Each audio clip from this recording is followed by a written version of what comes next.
Pourquoi Dieu a choisi les Arabes parmi toutes les nations? Pourquoi Dieu a-t-il choisi les Arabes, et pas une autre nation, pour envoyer le prophète Muhammad, paix et salut sur lui parmi eux?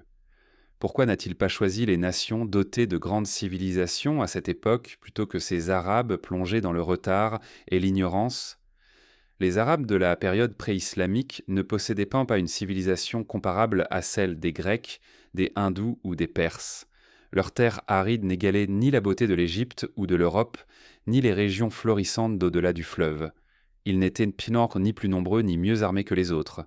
Mais ils possédaient ce qu'aucune civilisation ne possédait, une essence morale et des qualités uniques. Et c'est ce dont parle notre Seigneur lorsqu'il dit « Dieu sait parfaitement où placer son message ».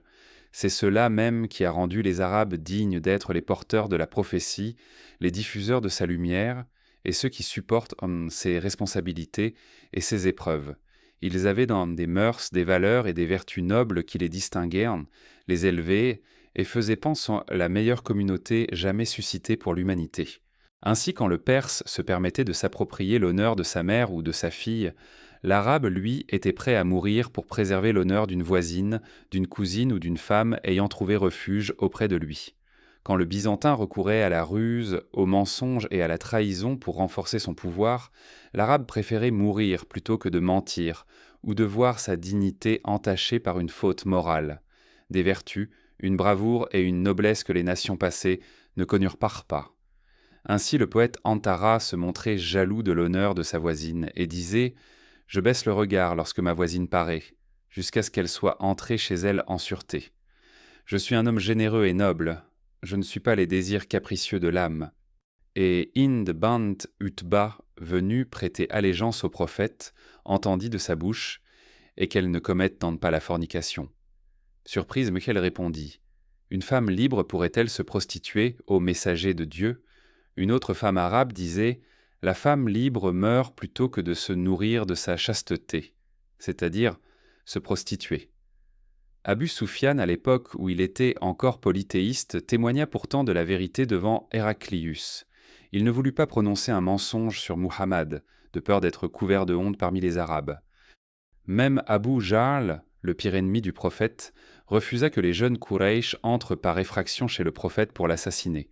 Il s'écria, furieux, « Non, par Allat, que les Arabes ne disent pas que nous avons fait peur aux filles de Mohammed. » Et lorsque Hind bint Abi Umayya, Salama, quitta seule la Mecque avec son fils pour rejoindre son mari à Médine, elle fut retrouvée à Tanim par Othman ibn Talha, un polythéiste gardien de la Kaaba.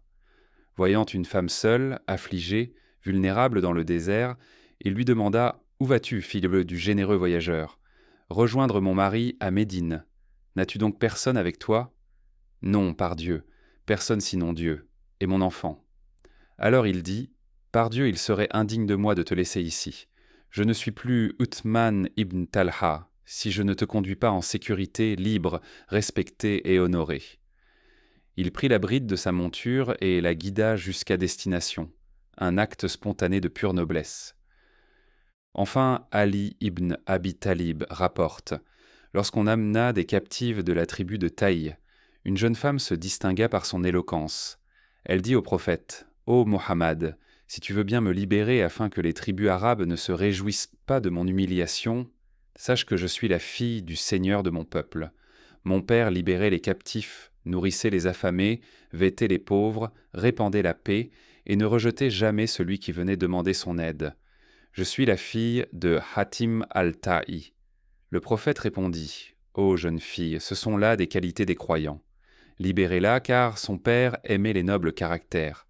Ô Allah, enlève la peine et dissipe l'épreuve de cette communauté. Nous partirons, mais notre trace restera.